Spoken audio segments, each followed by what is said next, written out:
परम आदरणीय साधु संगत प्यार से कहना बड़े सुंदर भाव आप संत महापुरुषों के श्रवण करने को मिल रहे थे कि वाकई में साध संगत अगर आपके शब्द जीवन में उतर जाए तो जीवन का कल्याण हो जाए। कितने कितने तरीके से शास्त्र में आज तक जितने भी अवतार हुए हैं, जितने भी पवित्र ग्रंथ हैं, समझाने की कोशिश किया इंसान को कि इंसान तेरा समय बहुत कीमती है। बाबा हरदेव सिंह महाराज हरदेव वाणी में लिखते हैं कि दुनिया एक सफर है बंदे तेरा कहाँ ठिकाना है, कहे हरदेव कहाँ से आया कहाँ पे तुझको जाना है। कितना सुंदर समझा रहे हैं, केवल 2 लाइन में ही पूरा शास्त्र में कथा कह दिया कि इंसान तुम्हें एक सफर के रूप में जीवन मिला हुआ है और जहां से आया है वहीं वापस चले जाना है।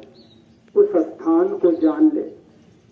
कृपा है सदगुरु की कि आप सभी संतों ने जान लिया है, पहचान गए हैं कि हमें कहाँ से आए हैं और कहाँ जाना है। ये घट घटवासी है। आपका ये समय भी धन्य हो गया। कबीरा हो घड़ी धन्य है जब साईं आवे याद, लेखे में सोई घड़ी बाकी सब बर्बाद। आपका ये घड़ी भी धन्य हो रहा है क्योंकि आप सत्संग में बैठकर हरि कथा कर रहे हैं, सुन भी रहे हैं।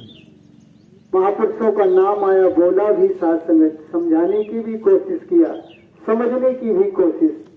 आइए साथ में समझने की कोशिश करें कि ये क्या कहना चाहते हैं। अवतार होता है, कितनी सुंदर सुंदर बात कि प्यार में इतना कि कृष्ण भगवान केले की छिलकों को खाते चले जा रहे हैं। वो प्यार खा रहे थे, छिलका नहीं खा रहे थे। उस भगत की प्यार और वो कितनी मुग्ध हो गई प्यार में कि साधु छिलका खिला रहे, उसे पता नहीं मैं क्या खिला रही हूँ। आइए साधन अगर ये अवस्था भगत की बन जाए तो फिर तो उसका लोक और परलोक दोनों सुखी हो गया, भक्ति हो गई, पूर्ण हो गई। और यही अवस्था बनना है क्योंकि आप देखते हैं कृष्ण भगवान की सात्विक बचपन की लीला कितना सुंदर। रसखान जी ने लिखा है कि शेष महेश दिनेश गणेश सुरेश हूँ जाहि निरंतर गावें और ताहि अहीर की छो हरिया छछिया भर छाछ पे नाच नचावें।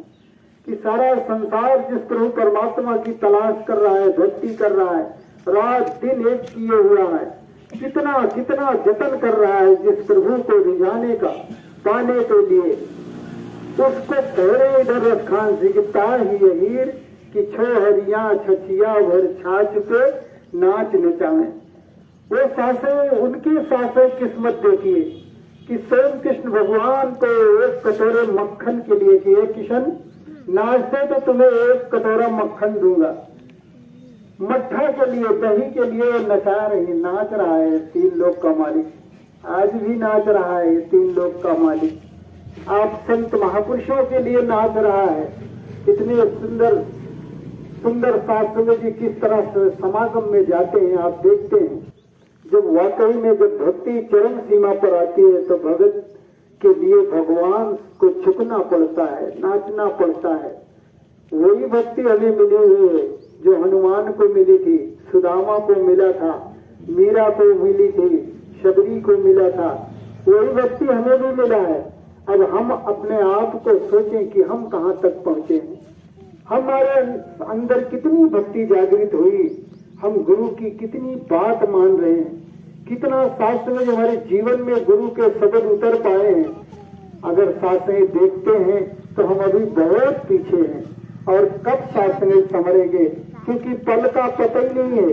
अगला पल क्या होने वाला है किसी को पता नहीं है।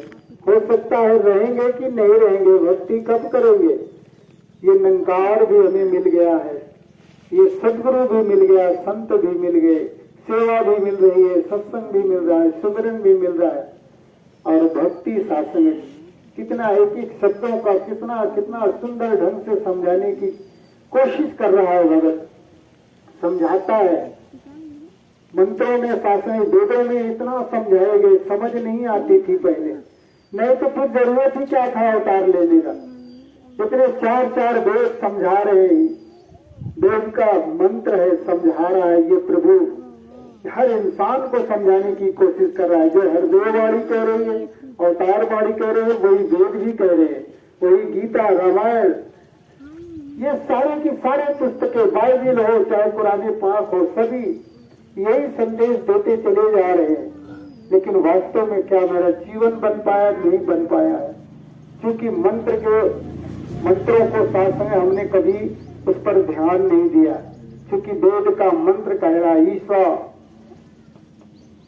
ईसा वाश्वम इदम सर्वम यत किंचा जगत्याम जगत तेन तत्तेन भोजिंता मां वृथा कश्चित धनम। कि वास्तव में शास्त्र में ये समझा रहे हैं, कितना सुंदर रूप से कह रहे हैं, संपूर्ण जगत में जो कुछ भी है वो सब प्रभु परमात्मा से व्याप्त है। वास्तव में जितने चर और अचर जो कुछ भी इस जगत के हैं, सब शास्त्र प्रभु परमात्मा में है। इस प्रकार जान करके तेन भुंजी था, तो इस प्रकार से जान करके त्याग भाव से युक्त होकर समस्त पदार्थों का भोग करो। जितने भी पदार्थ मिले हैं करे सबका भोग करो, मगर त्याग भाव से।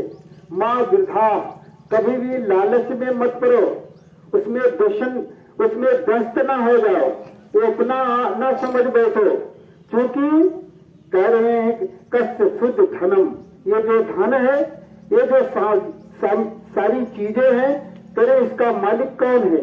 इसका मालिक प्रभु परमात्मा है, तो इसका मालिक नहीं है। जिसे तू अपना समझ रहा है, कोठी महल, ये सारी चीजें जो धन दौलत के रूप में तुम्हें मिला हुआ है, कह रहे हैं किसका है? ये सब प्रभु परमात्मा का है, तेरा नहीं है। क्योंकि अगर तेरा होता तो तू लेकर भी चला जाता, कहाँ छोड़ता? तेरा नहीं है, ये प्रभु का है। ऐसा समझ करके त्याग भाव से युक्त होकर के इसका भोग करना है। आइए साथ संगत, क्या हमारे अंदर त्याग आया, अहंकार आ जाता है।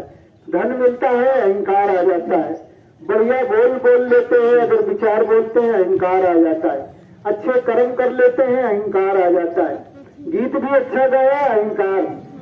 अगर नहीं आया तब तो वाकई में गुरु की बड़ी कृपा है, और भगत तब तो सलामत है। अगर कहीं अहंकार आया तो फिर सब नष्ट हो जाता है। और जितनी भी भक्तियां हो रही हैं, ये सब भक्ति मुक्ति की ओर नहीं ले जा रही। मुक्ति की ओर वही ले जाता है जो भगत प्रभु को जानकर भक्ति करता है। आप पढ़ते हैं, बाइबल भी पढ़ने वाले पढ़ते हैं कि बाइबल में भी वही समझाया गया है कि not be one who says to me Lord, Lord shall enter the kingdom of heaven, but he who does his heaven। कहना प्रत्येक मनुष्य जो मुझे हे प्रभु, हे ईश्वर, हे परमात्मा कहकर पुकार रहा है, वो कभी भी ईश्वर के राज्य में प्रवेश नहीं कर पाएगा। उसकी मुक्ति नहीं हो पाएगी। मुक्ति उसकी होगी जो मेरे स्वर्गीय पिता को जानकर उनकी इच्छाओं पर जीवन जिएगा। वही कह रहे हैं, गुरुमत पर जीवन जीना, गुरु के वचन को मानकर उस पर शास्त्र समर्पित होकर जीवन जीना, यही ईश्वर की इच्छा है। क्योंकि यही साकार रूप में आकर समझा रहा है हमें, और हम समझ नहीं पा रहे हैं। फिर कह रहे हैं आगे कि truly I say to you unless you turn become life children you will never enter the kingdom of heaven. मैं तुम लोगों से सत्य कह रहा हूं कि जब तक हृदय परिवर्तन नहीं करोगे, अपने आप को बदलोगे नहीं, तब तक कभी भी ईश्वर के राज्य में प्रवेश नहीं कर पाओगे। इसलिए वक्त है, तेरे पास समय है, संभल जा, वरना फिर साथ संगत जी बहुत पछताओगे। समय गया फिर हाथ न आए, फिर पीछे पछताएगा। जब संदेशा यम का आए तब नैनो नीर बहाएगा। तेरे सारे संगी साथी काम में तेरे आएंगे, ये रिश्ते नाते सगे संबंधी तुम्हें बचा नहीं पाएंगे। काम समय पर नाम ही आए, ये हार और चाम नहीं, अवतार भगत से लेखा मांगे, धर्मराज का काम नहीं। आप भगत हैं, भक्ति कर रहे हैं, समझा रहे हैं इधर, तो वाकई में अगर भक्ति है तो फिर कोई भी तुमसे लेखा भी नहीं लेगा, क्योंकि तेरी लेखा तो चल रही है, लिखी तो जा रही है। अगर वास्तव में तो गुरु का भगत है, अवतार का भगत है, अवतार के वचन को मानकर जीवन को साथ में जी रहा है, तो फिर कोई भी ऐसी शक्ति नहीं जो तुमसे साथ संगत जी लेखा ले सके। इतना चैलेंज दिया है अवतार वाणी में, सोचे। वही शास्त्री बाइबल भी वही कह रही है कि अगर समझा नहीं, ये जैसी भक्तियां हो रही है तो कभी भी मुक्ति नहीं पाएगा, तो ईश्वर के राज्य में प्रवेश नहीं कर पाएगा। जरूरी है कि गुरु की वचन मान लेना, वचन मानकर भक्ति करेगा, मोक्ष पाया जाएगा। आज तक जो बिना गुरु के भक्ति कर रहे हैं उनके लिए तमाम ये शास्त्र समझा रहे हैं कि इंसान तो क्या कर रहा है, ये जो कर रहा है तेरा शासन कल्याण नहीं कर पाएगा। तुम्हें बार बार मानुष जन्म की मौज नहीं मिलने वाली है, समझ जा, वक्त है, ये सोने का वक्त नहीं है। अरे बंदे तू जाग जरा, और जन्म जन्म से जिससे बिछड़ा उसके संग तू लाग जरा। यहाँ पर तेरे इसके संग लाग जा, जान के लिया है, पहचान भी गया है, निंकार है, लेकिन अभी लग नहीं पाए। लग जाने का मतलब वही फिर शेष महेश दिनेश गणेश और सुरेश हो जाए निरंतर गाय, ताही हीर की छोहरिया छचिया भर छाछ पे नाच नचाओ। फिर एक कतारे मक्खन के लिए जो नाचा है, ये तेरे एक वचन के लिए नाचेगा नंकार। कब? जब तू इससे जुड़ जाएगा, जब ये तेरा हो जाएगा, तभी शास्त्र ये काम होने वाला है, वरना काम नहीं बन पाएगा। इसीलिए शास्त्र जी ये भगत आपको सेवा दिए है, गुरु ने सत्संग दिया है, सुमरन दिया है। आज भगत समझा रहे हैं, समझाने की कोशिश कर रहे हैं कि इस वाकई में तूने प्रभु को जान लिया है, अब इसको अपना बनाना पड़ेगा। इसे शास्त्र जी इसके वचन को मानना पड़ेगा। अगर नहीं मान पाए तो मेरा सारा जीवन व्यर्थ हो जाएगा। तमाम शास्त्र के संदेश चाहे पुराने पाक में भी पढ़े, केवल एक अल्लाह की वहां भी भक्ति बताई गई है। शुरू में इस आशय पुराने पाक में कहा कि बिस्मिल्लाहिर्रहमानिर्रहीम अल्हम्दुलिल्लाह रब्बिल आलमीन। शुरू करता हूँ उस अल्लाह के नाम जो अल्लाह बहुत दयालु और बेहद मेहरबान है। मेरी सारी तारीफें उस अल्लाह के लिए जो अल्लाह सारी दुनिया का रब है, मालिक है, ईश्वर है, परमात्मा अल्लाह है, गॉड है। जितनी भी मेरी तारीफें हैं केवल उसी के लिए ये संदेश है। और वहां भी यही कहा गया है कि जानकर भक्ति करोगे तभी कल्याण होगा। अर रहमान फसल वही खबीरत। जा फिर किसी बाखबर इंसान के पास जो अल्लाह का खबर रखने वाला है, जाओ उसके पास और जान करके जब तू उससे जान जाएगा तब वाकई में फिर तेरा कल्याण हो जाएगा। या ये तो नक्सल मुतमिन्नतु वर्जी इला रब की राजियतम मर्जितम फद खुली फी बाजी बद खुली जन्नती। जन्नत किसको मिलेगा? जो शास्त्र जान करके और संतुष्ट हो गया है, जो विश्वास कर लिया है, पूर्ण गुरु पर विश्वास कर लिया है, उसी को ही शास्त्री कह रहे हैं मिल जाएगा जन्नत। कह रहे कि संतुष्ट आत्मा तो अपने रब से पूरी तौर पर राजी है, इसलिए तू अपने रब की ओर लौट चल। तू उससे राजी है, वो तुझसे राजी है, और जा मेरे उन प्रिय लोगों में शामिल हो जाए जिससे मैं प्यार करता हूँ। अल्लाह कह रहा है कि जिससे मैं प्यार करता हूँ, जा ऐसे लोगों में तू शामिल हो जा और जाके मेरे जन्नत में दाखिल हो जा। किसके लिए? जो अर रहमान फसल वही खबीर है, जो किसी बाखबर इंसान से अल्लाह पाक को जान करके भक्ति कर रहा है, इबादत कर रहा है, उसके लिए आप भी जाने हो। आपने भी गुरु किया है और परम पिता परमात्मा को जाना है। आपको भी शास्त्र जी वही, बस केवल कर्म को अपनाने की जरूरत है।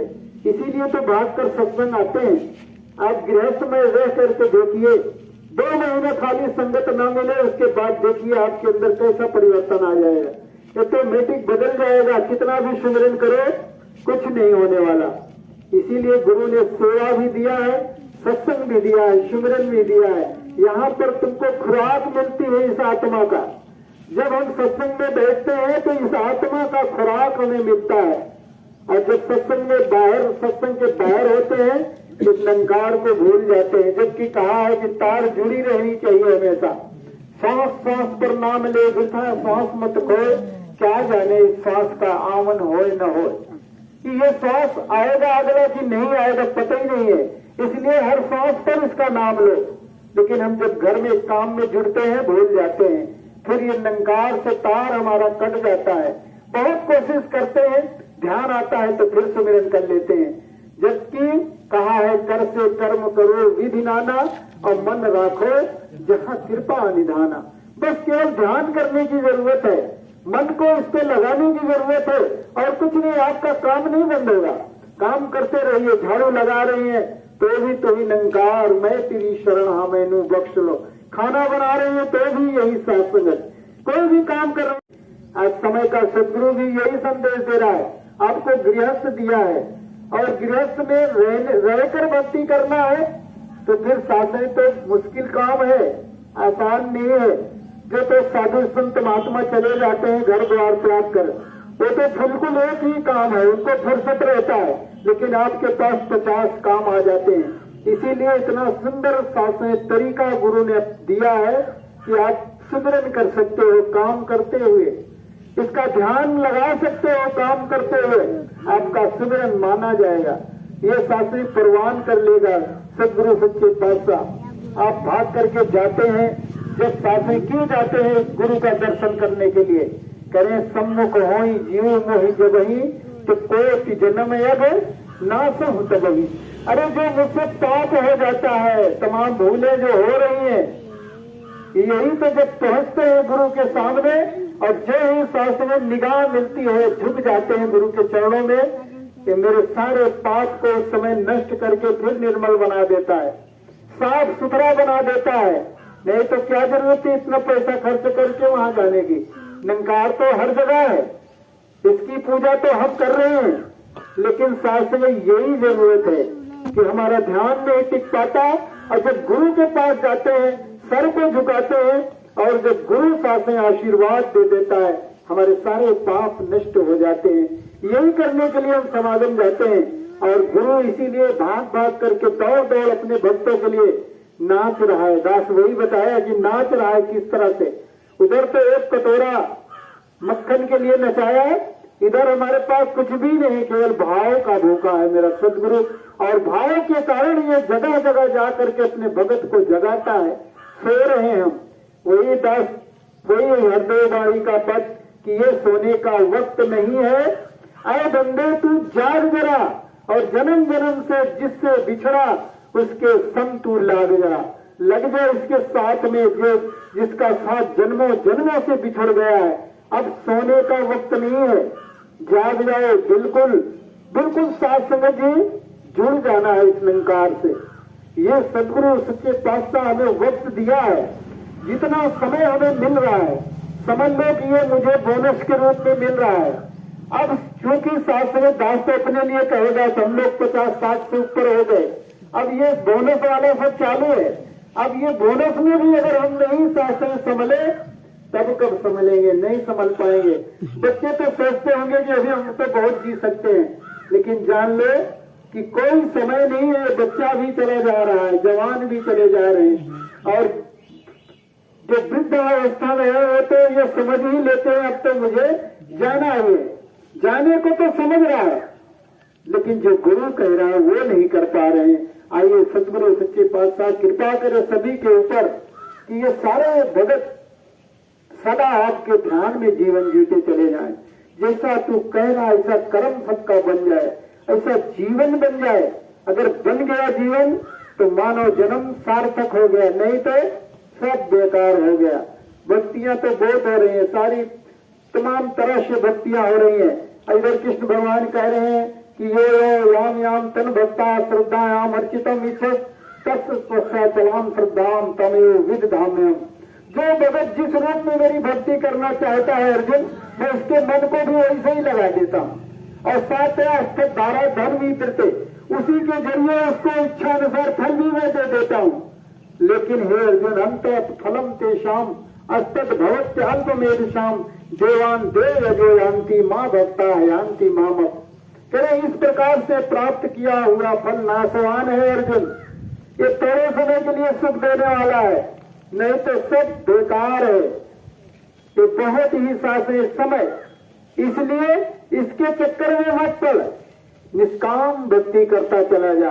आप देखते हैं बाबा हरदेव सिंह महाराज लिखते हैं, निरक्षित निष्काम सेवा अमृत के समान है, कहे हरदेव गुरु का इसमें छिपा हुआ वरदान है। कि कितना समझाने की कोशिश कर रहा है गुरु कि मेरा तो इसमें छिपा हुआ वरदान है, मांगो न मांगो मिल जाएगा तुम्हें, लेकिन निरक्षित होना चाहिए, निष्काम होना चाहिए मेरी भक्ति, तभी मेरा कल्याण हो पाएगा, वरना नहीं हो पाएगा। और वही जरूरत है जो निरक्षित वाली बात है, नहीं तो ये भक्ति तो फिर अमृत के समान है। ये जो तू काम कर रहा है अमृत क्या करता है, अमर कर देता है। और अमर होने के लिए ही भक्ति कर रहे हैं कि फिर हमें जन्म मरण में न जाना पड़े, इसीलिए भक्ति कर रहे हैं। और गुरु कह रहा है कि बस करते जाओ, इसमें तो मेरा वरदान छिपा हुआ है। दास को याद है कि बाइबल भी कह रहे हैं, पुराने पाठ भी कह रहे हैं, जितने शास्त्र हैं सब कह रहे हैं कि ये जो सदगुरु साकार रूप में आया है यही मोक्ष दाता है। जब जाओगे तो यही मिलेगा और यही तुम्हें मोक्ष दे देगा, तो तुम्हारा मोक्ष होगा। तो आइए शास्त्र में हम गुरु की वचन मानते जाएं, यही सारे शास्त्र के संदेश, सारे संत महापुरुषों के यही संदेश है। जैसा गुरु का हुक्म आए बिल्कुल वैसे ही जीवन जीते चले जाए, क्योंकि समय गया फिर हाथ ना आए। ये जो समय निकल जाएगा ये फिर लौट करके नहीं आने वाला। दिन दिन आयु घटती जाती, समय गुजरता जाता है। हे मेरे मूर्ख, सोच समझकर होश में क्यों नहीं आता है? अरे सब कुछ यही पे रह जाना है। छोड़ो व्यर्थ बहाने को, गया समय फिर हाथ न आए, जानो असल ठिकाने को। इस जग में मत उलझो प्यारे, व्यर्थ का ताना बाना है। कहे कहे अवतार ज्ञान ही केवल अंत संग में जाना है। केवल ज्ञान ही तेरे साथ जाने वाला है, और जो एक एक पल बीत रहा है वो जीवन में फिर लौट करके नहीं आना है। संवार लो, वक्त है, समय है, गुरु भी मौजूद है, संत भी मौजूद है, सब कुछ शास्त्र में मौजूद है। तेरा किस्मत शास्त्र में भी है। ये शास्त्र में कई लोग क्योंकि पता नहीं कब से सृष्टि बनी, कितना जन्म हमारा हुआ है, सब शास्त्र जी उस समय हमने नहीं जाना रहा होगा, इसीलिए बार बार जन्म मरण में पढ़ते रहे। आज गुरु ने कृपा किया है, मेरा कुछ भी शास्त्र उसमें मेरी कोई लायकी नहीं है, गुरु ने मेरा हाथ पकड़ लिया। इसलिए शुक्राना गुरु का करना है कि सच्चे पातशाह तूने अगर हाथ पकड़ा है तो ध्यान भी देना, कर्म भी देना, जिससे अंतिम श्वास तक की मेरे तोड़ निभ जाए। प्यार से कहना धन्यकार।